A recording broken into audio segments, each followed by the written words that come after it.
Un silence complet s'installe dans l'immense salle du château de Windsor. Le prince William se penche par-dessus un lourd bureau en bois et saisit un stylo-plume. Catherine, à quelques pas de là, ignore tout de ce qui se passe. Il signe, referme le classeur en cuir et fait une déclaration stupéfiante. Catherine est désormais officiellement reconnue comme la nouvelle reine de la famille royale.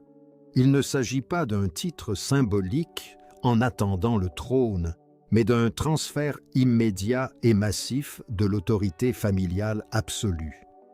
Tous les présents comprennent que cette simple signature redéfinira à jamais les rapports de force au sein du palais. Une déclaration familiale officielle repose désormais discrètement sous la main ferme du prince. Elle définit juridiquement les rôles et devoirs internes de la famille royale ainsi que la hiérarchie. Catherine était entrée dans la pièce pour discuter des responsabilités croissantes de son époux. Elle ne s'attendait pas à ce que son propre nom y figure en bonne place. La future reine affirme qu'elle assumera désormais l'entière responsabilité de la coordination familiale. Elle sera chargée des représentations cérémonielles et de la médiation royale privée. La médiation royale vise à régler les conflits les plus âpres avant qu'ils ne fassent la une des journaux. Cet immense fardeau opérationnel repose désormais entièrement sur ses épaules.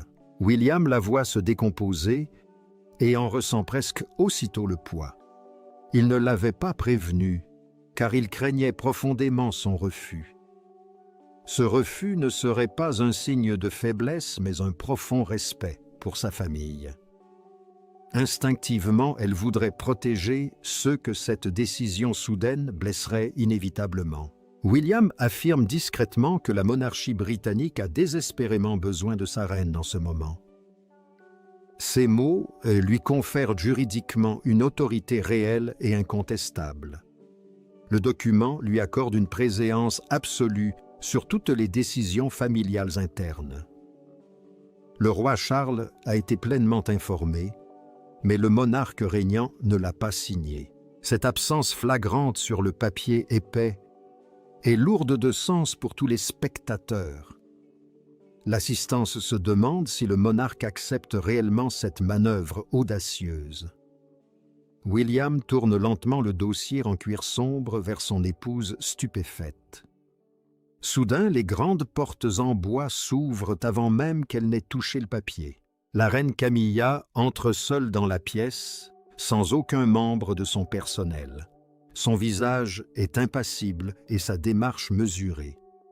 Elle observe d'abord le dossier en cuir, puis pose son regard sur William. Enfin, elle fixe la femme qui se tient là, où résidait autrefois son autorité.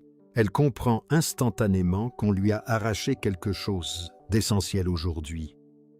L'arrivée soudaine de Camilla révèle brutalement le premier prix de la décision de William. Pour Catherine, la déclaration légale prend soudain beaucoup moins l'allure d'un triomphe personnel. Elle ressemble davantage à une brutale convocation à une vie publique scrutée de près. Deux femmes influentes se trouvent désormais de part et d'autre de la décision calculée de William. L'une est propulsée par un époux déterminé à assurer fermement l'avenir de la famille royale. L'autre doit faire face à la fin brutale de son influence. Elle doit affronter cette réalité tout en restant à l'intérieur des murs du palais. Catherine attend patiemment que la grande salle se vide complètement avant de prendre la parole. Elle finit par faire face à son mari et lui rappelle qu'elle n'a jamais rien demandé de tel. Elle n'a jamais souhaité être placée au-dessus d'une autre femme au sein de la famille royale. William est aussitôt submergé par un profond sentiment de culpabilité. Il souhaitait sincèrement la protéger, elle qui était extrêmement vulnérable au sein de l'institution. Pourtant, il constate clairement que cette protection s'est rapidement transformée en une exposition médiatique massive. Il l'a placé au cœur de toutes les critiques citées du palais. Cette déclaration ne manquera pas de réveiller la colère latente au sein de toute la famille royale. Pendant ce temps, Camilla trouve le roi Charles assis seul dans ses appartements privés. Elle retire ses gants de cuir un à un en silence. Elle lui demande si leur fils vient de la remplacer, tandis qu'il garde le silence. Charles affirme que William a agi dans un but institutionnel, très clair et calculé. Mais le monarque régnant refuse de dire explicitement s'il approuve cette décision. Camilla perçoit la réponse implicite bien plus clairement que la réponse exprimée. Elle se détourne de lui profondément blessée par cette trahison brutale. Un secrétaire du palais entre dans leurs appartements privés, porteur de la toute nouvelle déclaration légale de Guillaume. Charles brise le lourd sceau de cire et découvre un message manuscrit à l'intérieur.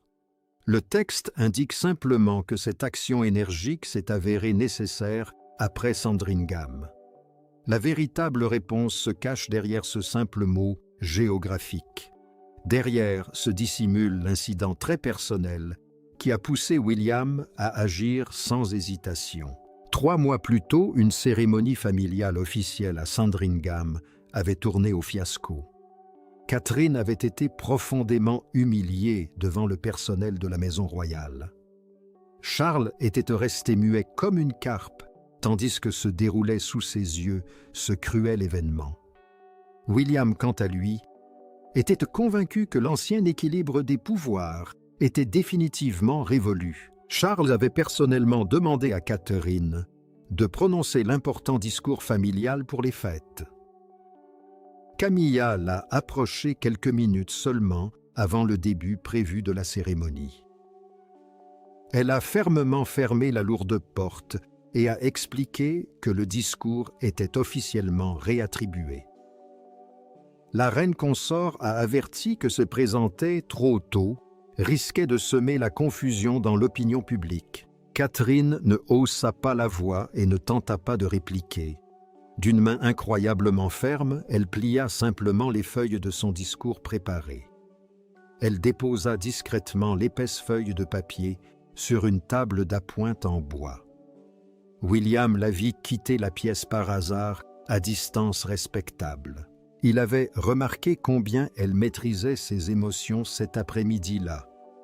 Catherine lui avait discrètement demandé de ne pas faire d'esclandre en public. William avait confronté son père dès la fin de la réunion de famille.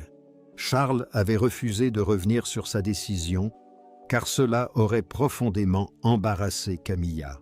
Cette confession discrète marqua un tournant décisif pour William.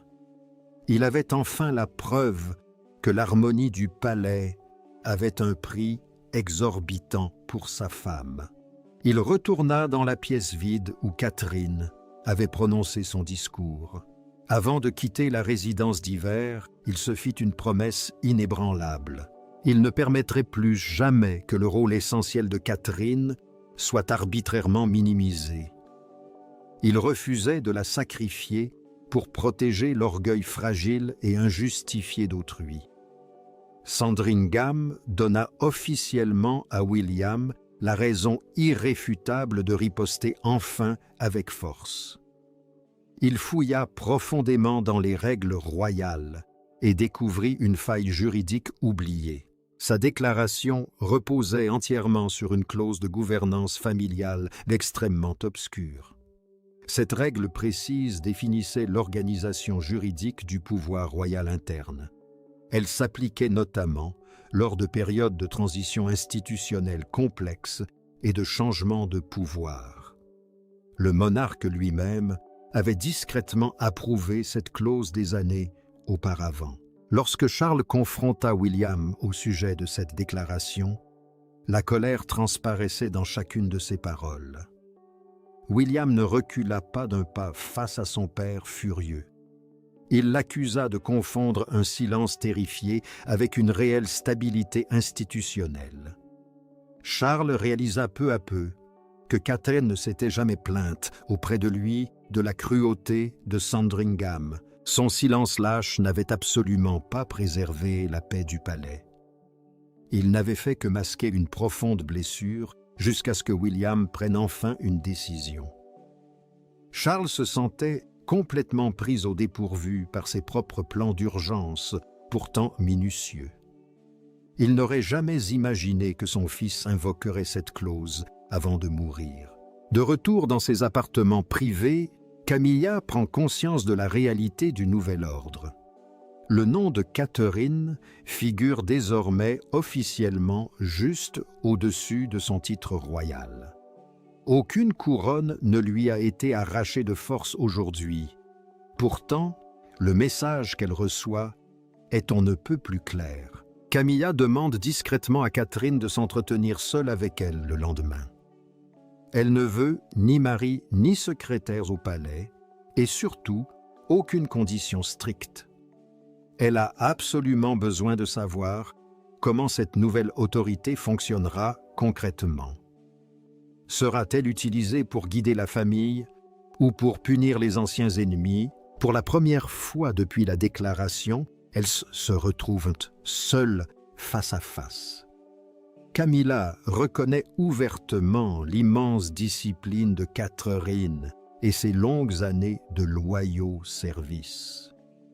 Catherine lui répond en évoquant aussitôt le cruel incident de Sandringham.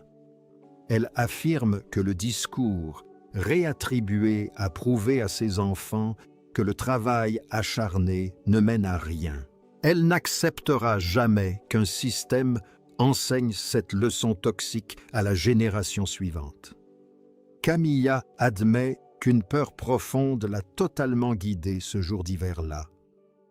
Voir Catherine s'élever si rapidement l'avait rendue incroyablement vulnérable ces derniers temps. Elle sentait que sa famille se préparait à l'effacer complètement très bientôt. Catherine refuse catégoriquement de revenir sur la déclaration signée par William, conférant une nouvelle autorité royale. Cependant, elle fait aujourd'hui une promesse très importante à Camilla. Elle n'utilisera jamais son autorité pour l'humilier publiquement. Le pouvoir acquis par la souffrance deviendra vite vain et profondément toxique. Camilla fouille lentement dans son sac à main, en cuir sombre posé au sol. Elle dépose sur la table en bois une carte d'accès hautement confidentielle. Celle-ci symbolise le contrôle absolu des opérations de planification les plus sensibles de la maisonnée.